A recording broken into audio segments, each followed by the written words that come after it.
Muchas gracias, muchas gracias. Bueno, muy buenas tardes a todos. Muchas gracias por participar de esta charla, de este ratito, en donde vamos a tratar de, en unos minutitos, que nos atraviesen las ciencias biológicas por todo el cuerpo, contarles un poquitito acerca de la docencia y cómo trabajamos en el IPC, en el Instituto Profesorado Concordia, específicamente en la carrera de biología. Yo soy Betina Acevedo Miño y ante todo soy mamá, tengo una familia hermosa y profe de biología. Marian. Yo soy Marianela Siliem, también profesora de biología, y ante todo, como hablábamos hoy con Betina, antes de empezar y que íbamos a hablar con ustedes y todo eso, cuando uno empieza a proyectar, decíamos que más allá de cualquier título que nosotros tengamos, lo que nos sigue motivando y lo que nos sigue encontrando, diríamos, en esto es la profesión y el amor que le tenemos a ser docentes, ¿no? Entonces, está bueno estos espacios que tenemos para poder encontrarnos, hablar un poco sobre lo que nos atraviesa como docentes y poder, no sé si transmitir un poco ese cariño que tenemos por la biología y por la docencia, ¿no? Así que bueno, les vamos a contar también un poco por qué elegimos justamente el camino hacia la doble hélice como título, ¿no? Como lo titula, exacto. Bueno, por dos razones. Primero, desde la docencia, porque en la docencia nosotros necesitamos una formación que nos dará, esa formación nos va a dar un montón de herramientas para que nosotras después nos podamos desenvolvernos en el aula, ¿sí? Ese por un lado. ¿Y por el otro, Marian? Y por el otro, el tema de la doble hélice hace referencia específicamente al descubrimiento de lo que es el ADN, ¿no?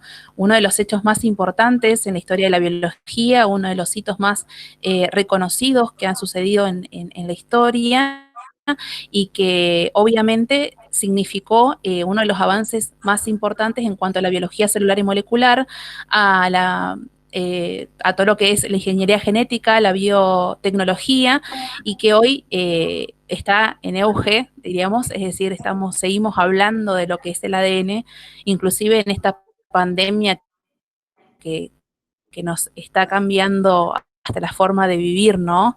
Entonces, por eso decidimos hablar del ADN y de una historia, de un descubrimiento que no justamente tiene que ver con aquello que nos han contado.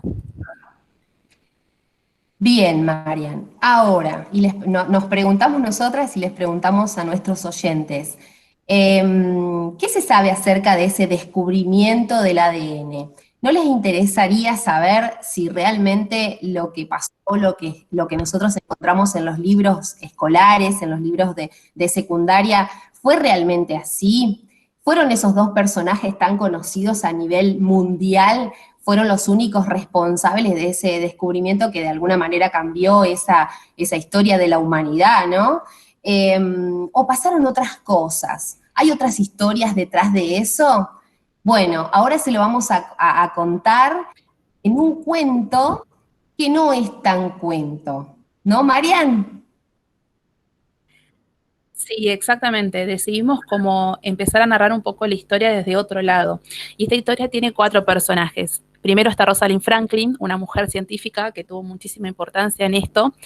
Jane Watson y Francis Crick y Maurice Wilkins, que son los más nombrados en la historia del ADN, porque se los considera como aquellos que han descubierto esta molécula. Pero resulta que nosotros nos vamos a quedar con una protagonista principal, que es Rosalind, y ¿qué nos interesa de ella? Un poco su vida.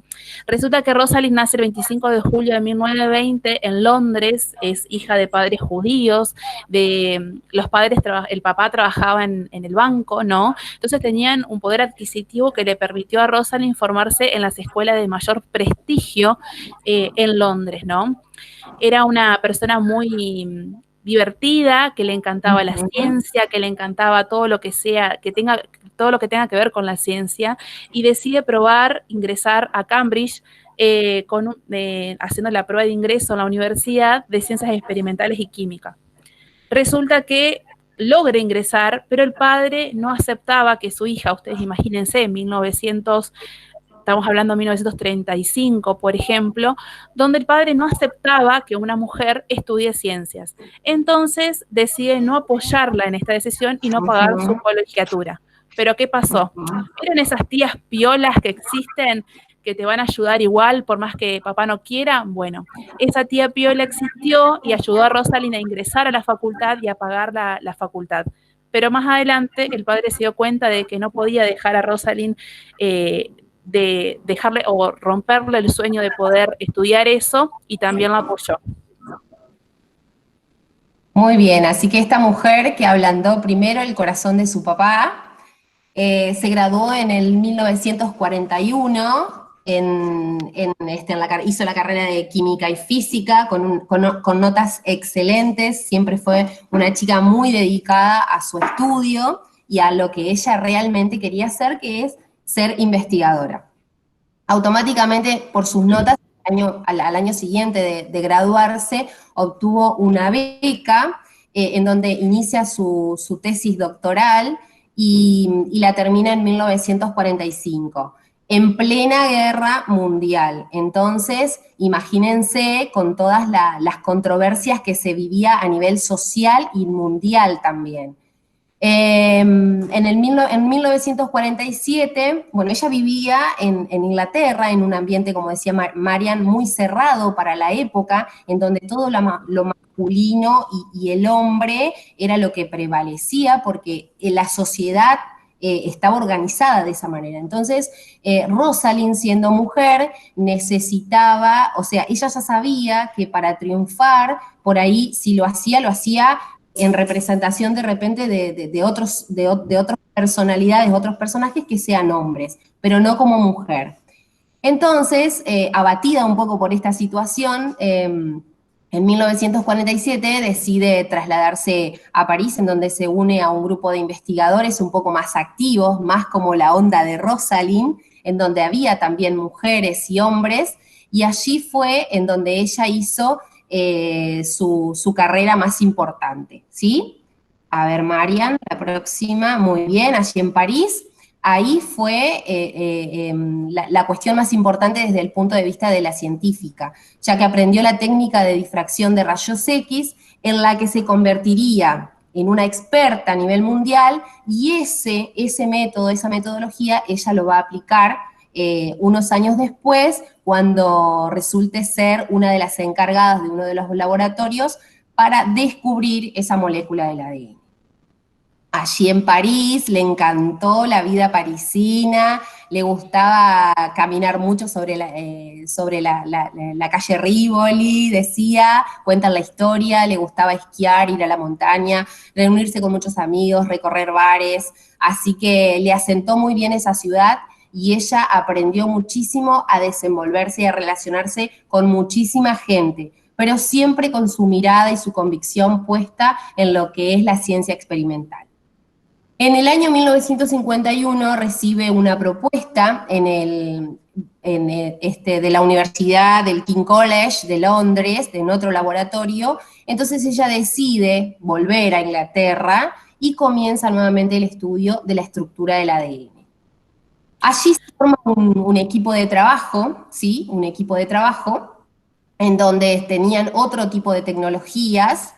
Ahí ella lo que le permitió fue mejorar los aparatos en donde se obtenían imágenes, en donde se han obtenido imágenes con ADN, cambio de método, obtuvo mejores fotografías con una nitidez mucho más importante, y eso lo hizo junto a un estudiante reconocido, Raymond Gosling.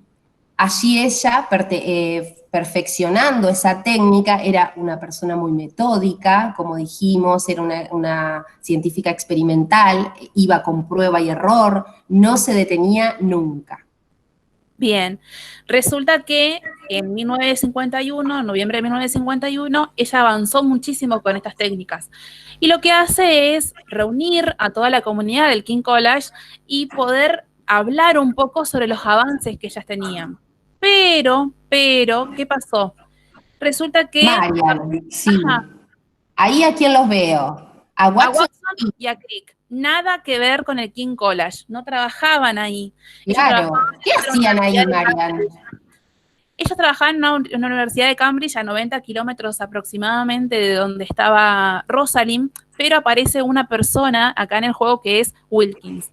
Wilkins lo que hace es amigo de Watson y Crick y no la quería a Rosalind. Así era tal el machismo Ah, que había en la sociedad ahí que no está. quería que Rosalind pudiera triunfar en este estudio. Entonces lo que empezó a hacer es invitarlos a Watson y Crick a las conferencias del King College para que ellos pudieran empezar a darse una idea hacia qué camino seguir para ver el tema del ADN, que era todavía algo como muy desconocido en la época, ¿no? Bien. Recordemos que Watson y Crick también fueron, bueno, si bien fueron los que se llevaron los laureles, y ahí nosotros lo que le estamos contando, pero también fueron dos científicos, el profesor y estudiante, que estuvieron en esta carrera del descubrimiento de ADN. ¿Qué pasó? Wilkin, este amigo, muy amigo de Watson y Crick, fue quien fue enseñando a Watson y a Crick, a ambos, todas las imágenes de ADN tomadas por Franklin. Lo más triste de esta historia es que era todo sin su permiso, ¿sí? En febrero de 1953, entre tantas fotografías que Wilkin le enseña a Watson y Crick, encontraron esta, que es famosa, la foto número 51 o la foto 51, se la puede encontrar en diversas bibliografías, y esta imagen fue tomada por Franklin y Gosling el 10 de mayo de 1952. Esa foto es como que fue la patita que le faltaba al proyecto de Watson y Crick. ¿Sí? Recordemos que ellos estaban en otro laboratorio también en búsqueda de la estructura del ADN. Exactamente. Entonces, lo que hacen ellos es apurarse y publicar en la revista Nature, que era una de las revistas más populares en la comunidad científica, un artículo que tenga que ver con la molécula y la estructura del ADN de la manera en la cual ellos la habían diseñado. Lo loco de todo esto es que en la misma revista, unas páginas más adelante, tanto Franklin como su ayudante publicaron un artículo que daba o avalaba la estructura del ADN presentada por Watson y Crick, en la cual también ellos decían que había una estructura que tenía una figura helicoidal, que en vez de presentar, podía presentar 2, 3 o 4 cadenas con los fosfatos por fuera, así como hoy la conocemos a la cadena de ADN. Entonces, acá empieza lo paradójico de todo esto. Nunca, en ningún momento, agradecieron a Franklin, a Rosalind, todos los avances que ella había logrado con las fotografías que había hecho, ¿no? Porque imagínense, para el momento era una de las más experimentadas a nivel mundial en una de las técnicas de difracción. Y hoy en día podemos observar que la foto le permitió a Watson y Crick poder dibujar e imaginar esa foto, esa estructura Es el que modelo. conocemos. Perfecto. Bueno, así entonces, Watson y Crick, llevándose los laureles, comienzan las discusiones porque también Wilkin entra ahí en ese trío supuestamente exitoso. Entonces, Rosalind Franklin decide trasladarse a otro laboratorio en el mismo Londres, sale del King College, renuncia y sigue su carrera como investigadora. Trabaja muchísimo en el virus del mosaico del tabaco y en el de la polio, que aún hoy en la actualidad muchos científicos toman los trabajos que ella ha realizado en la polio. Muere en Londres el 16 de abril de 1958, a los 37 años de edad, por un cáncer de ovario. Se cree que la exposición continua a los rayos X fue una responsable de ese cáncer de ovario. Una de las cosas que pasaron después es que Watson, Crick y Wilkins en el 62 reciben el Premio Nobel de la Medicina por la estructura del ADN. Y ninguno de los dos, ni Watson ni Crick, en el discurso de aceptación del premio, la nombran a Rosalind Franklin como coautora o partícipe de este proyecto. Bien. ahí nos quedamos con esa imagen que nos impacta, ¿no? Como para ir cerrando esta historia. Más allá de valorar el trabajo como científica, como mujer, poniéndonos un poquito en contexto en la historia, ahí vemos a una Rosalind que los mira, una mirada un poco acusadora, ¿no? A los tres personajes que de alguna manera van subiendo en esos peldaños de ADN, de repente por la simple razón de lograr un premio. Más allá de todo esto, nosotros queremos resaltar la importancia de dos cuestiones. Primero, que hoy en día en la historia la mujer tiene otro lugar y tenemos otro espacio, tanto en la ciencia como en cualquier otra profesión. Pero más allá de todo eso, nosotros queremos dejar una idea de que Rosalind tuvo la posibilidad de poder educarse y de que un colegio la apoye en esta formación. Y que esa formación fue el puntapié inicial para generar una carrera profesional que le permitió salir adelante con millones de cosas. Como dijimos, fue una de las mejores en las técnicas que ella manejaba. Y en el mundo eso ya lleva un reconocimiento más que especial. Y con los años, por la presión social que recibieron Watson y Crick, tuvieron que reconocer que sin las fotografías de Rosalind no hubiesen podido construir la molécula de ADN. Por otro lado, contarles que a medida que nosotros vamos avanzando en la profesión que elijamos, sea un profesorado, sea una carrera de medicina, de abogacía, nosotros nos vamos a encontrar con millones de personas que van a formar parte de esta formación, ¿no? Y que nos van a permitir seguir avanzando y que nos van a permitir seguir caminando a lo largo de esta carrera. Y cuando nos recibimos, vamos a tener esas herramientas necesarias para poder afrontar este mundo laboral y este mundo profesional, ¿no? Por supuesto, el mundo en que le tocó vivir, educarse a Rosalind es un mundo totalmente diferente desde el punto de vista social, político, económico, al que nosotros nos está tocando vivir en este momento. Pero bueno, contarles un poquito que nos gusta muchísimo trabajar desde este aspecto, haciéndonos, de alguna manera, involucrándonos en esa historia que han vivido. En este caso elegimos esta historia de lo que fue el descubrimiento del ADN, pero así como estas, hay un montón de historias que en ciencias, bueno, es interesante trabajarlas sobre todo por eso. Como decía Marian, en nuestro recorrido y en nuestro camino nos vamos encontrando con un montón de personas que aunque a nosotros no nos parezcan, nos favorecen, o algunas no tantos, o nos ayudan a tomar un montón de decisiones para nuestra formación. Así que bueno, esa es la forma que a nosotros nos gusta trabajar en el IPC. Bueno, y ahora, de la historia de Rosalind, vamos a la actualidad. A ver si sale. Otra cosa que nada que ver. Puede ser que falle esto. Esto es totalmente posible, porque lo probamos a la tarde y nos falló en realidad toda la tarde. Pero bueno, vamos a intentar mostrarles un video de personajes que ustedes conocen, de cosas que ya lo han visto, seguramente. Ahí está. A ver si sale.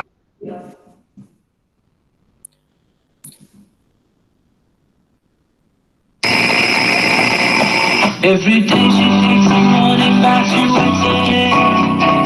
Wraps a towel around her as she's heading for the bed. It's just another day.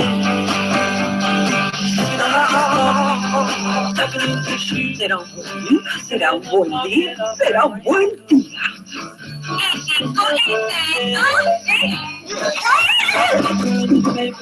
Hombre, le encantarán estos nuevos abdominales. It's just another day. It's just another day.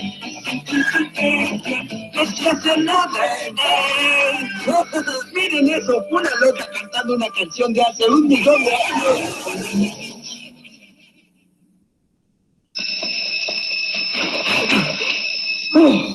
Ahora Edna recuerda, si le enseñas una cosa a un niño, el día habrá sido un éxito.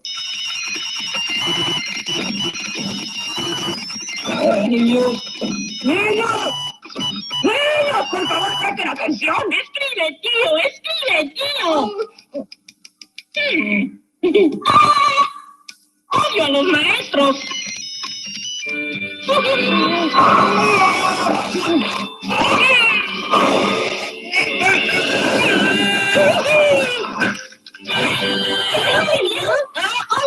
Llamada enfrente. ¡Niños! ¿Para qué necesitan celulares? Seguridad. ¡Emergencias! ¡Seguridad! ¡Educación! ¿Podrían ponerlos en vibración?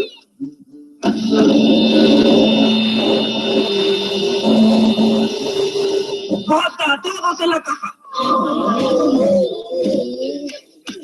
No más aparatos en esta clase. Todos irán a la gaveta con las ranas de biología.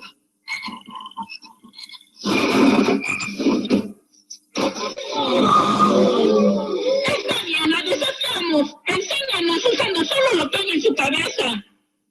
Descuida, aún tenemos la vieja computadora de la clase. ¿Quién quiere jugar a completar palabras?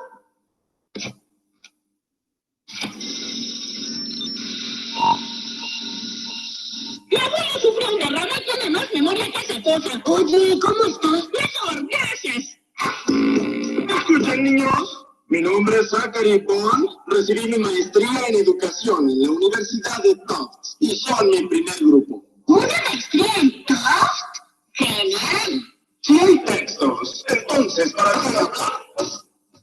Nuestros celulares, nuestros equipos, calculadora de propinas.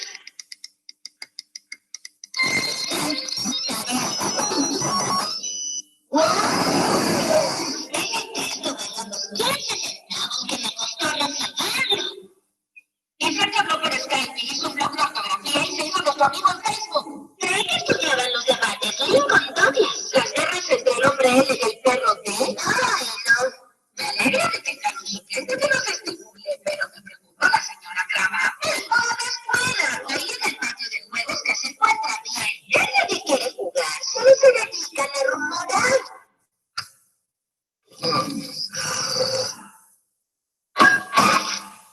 Ahora, ¿quién puede decirme qué era la doctrina Monroe? La política del presidente Monroe de que Estados Unidos tiene derecho como los Ahora, ¿estás diciéndome que lo aprendiste de memoria cuando con un celular puedes averiguarlo en 30 segundos? ¡Actívame mi cabeza de basura! Así es, hijo. ¿Qué son estos? Son caritas sonrientes. La señora Cravath nos ponía en estas tareas como recompensa por un buen trabajo. Ah, sí, pues el salón de clases no tiene papel. Pero estos solo son signos de puntuación sin sentido. ¡Ay, qué fabuloso! ¿Qué?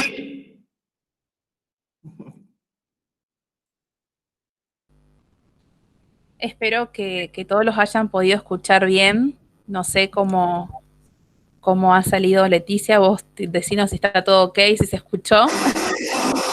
Porque estábamos preocupados.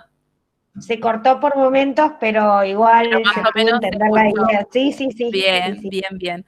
Bueno, Bien. logramos, después de toda la tarde lo logramos, así que Así, la queríamos tecnología. queríamos mostrarle este video más que nada como para poder tener una referencia de lo que es la docencia, ¿no? Dos puntos totalmente contrapuestos. Decidimos preguntarnos con Betina qué cosas eran lo que nos atravesaba cuando mirábamos el video. Primero nos preguntamos qué vimos en ese video. Lo que vimos eran una Krabappel que estaba totalmente cansada de la cotidianeidad, que estaba arraigada a costumbres arcaicas, diríamos, de enseñanza, y por otro lado, un docente suplente recién recibido con toda la innovación, con toda la creatividad, pero principalmente con una cuestión, que la tecnología era la única forma de aprender, ¿no?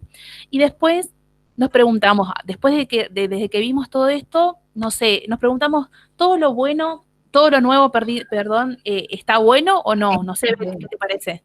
Y bueno, siempre y cuando consideremos esta cuestión de lo nuevo, ¿no? Siempre y cuando, ¿qué valor le damos a eso nuevo? Como decía el profesor, de memoria, si lo tenés, nosotros decimos a un clic de la palma de la mano, la respuesta la tenés. Entonces, el tema está en enseñarles a pensar, ¿sí? Enseñarles a pensar a nuestros alumnos. Y yo creo que ahí radica el kit de la cuestión en cuanto a la docencia, sobre todo en los institutos de nivel superior, ¿no? Exactamente. Después nos preguntamos qué significaba para nosotros ser docentes y todavía es más allá de que hay conceptos establecidos de lo que es la docencia y de lo que es ser profesor, y muchos de ustedes tendrán en su mente siempre la imagen de un docente, ¿no? Nosotros creemos que la docencia es una construcción día a día, ¿no? Que esto se va haciendo desde la cotidianeidad, pero principalmente con una meta y un objetivo bien claro, que es el hecho de que nuestros alumnos son el eje central de todo nuestro trabajo. Y que para eso nosotros tenemos que buscar las herramientas, las experiencias o los métodos que nos faciliten y nos permitan darle a nuestros alumnos las herramientas necesarias para poder defenderse o intentar en esta sociedad nueva, ¿no? Al menos intentar, exactamente. Una de las preguntas que nos ronda siempre desde que nos invitaron para esta propuesta y nosotros también accedimos y nos pusimos ahí a decir, bueno, a ver cuál es la razón o cuál es la cuestión que siempre nos preguntamos más allá de la práctica, ¿no? Es, ¿los docentes tenemos el saber absoluto? ¿Tenemos que saber siempre? No, Marian, jamás, jamás tenemos el saber absoluto, no podemos tener todas las respuestas, pero sí lo que no nos tenemos que olvidar, que nosotros nos debemos capacitar todo el tiempo. ¿Por qué? El profesor, en este caso de biología, lo que tiene que hacer con sus alumnos, ¿no? Es enseñarles a que les guste la biología, retomar esa cuestión que se perdió y se fragmentó entre primaria y secundaria, para que nuestros chicos, que siempre lo escuchamos, algunas de las sonceras pedagógicas que hablamos tanto, es decir, que nuestros alumnos se aburren en las clases de biología, en las clases de ciencia. ¿Qué es lo que pasó en el medio? ¿Qué es lo que pasó entre, de repente, primaria y secundaria? Así que bueno, un poquito de esto, un poquito de lo que le contamos, así es nuestra forma de trabajar en el Profesorado Concordia. El Instituto de Profesorado Concordia, además de ser una importante casa de estudios con una trayectoria de muchísimos años, en donde a lo largo de todo ese tiempo ha egresado a muchísimos muy buenos colegas. Contarles ahí un poquito cómo trabajamos. Nuestro objetivo principal es que los estudiantes en la carrera de profesorado de biología, nuestro objetivo es que los chicos aprendan cómo enseñar ciencias en la escuela secundaria. Para eso nos valemos de muchas actividades. Ahí Marian está proyectando una de nuestras actividades centrales, como son el campamento, hacemos viajes educativos, salidas, contamos con un laboratorio en donde se puede realizar muchísimas actividades, muchos experimentos, muchas experiencias. Hace unos años nuestro curso de ingreso dejó de ser ya puramente académico y se tornó a ser un taller en donde se da esa cuestión de ida y vuelta, en donde se plantea esto de qué es ser docente, se trabaja con los estereotipos. Mariam, ¿sí? No, y también principalmente nuestra meta es entender que el aula no son las cuatro paredes que tenemos que tenemos como imaginario, sino que el ambiente también forma ser nuestra aula, ¿no? Por eso decíamos el hecho de los campamentos, de los viajes, inclusive participaciones en ferias de ciencias, todas estas actividades que nos enseñan también muchísimo de lo que brinda. Cómo ver el aula desde otras perspectivas, y ese es uno de los grandes objetivos que tenemos como docentes del instituto, diríamos, de que nuestros alumnos logren comprender que el aula no sale y escapa muchas veces del edificio escolar, ¿no? Bien. También, más allá de la visión humanista que tenemos en el profesorado, en todos los profesorados, en esa casa de estudios, por ahí también el hecho de ampliar desde diferentes visiones, desde diferentes enfoques, desde diferentes paradigmas, sobre todo los actuales, es trabajar eso de tratar de brindarles todas las herramientas, ¿sí?, a nuestros futuros colegas. Otra cosita que también queremos plantear y agradecer, el equipo de conducción, la gente que está formando en la actualidad y el tiempo anterior también, esa apertura que tienen hacia los nuevos proyectos, a la cuestión de innovar, de hacer clases diferentes, esa participación que les damos tanto a los chicos como a nosotros es muy, muy valiosa, porque esto es una cuestión de ida y vuelta, ¿no? Así que bueno, queremos agradecerles por esta atención y bueno, estamos abiertos a las dudas, a las preguntas, a cualquier consulta, y que por supuesto que si deciden estudiar profe de biología en el Instituto de Profesorado Concordia, lo vamos a recibir con los brazos abiertos. Muchas gracias. No, bueno, muchas gracias también, y bueno, obviamente te damos la palabra, Leticia, a partir de ahora. Bien, desde este momento queda habilitado el espacio para las preguntas, ¿sí? Pueden prender las cámaras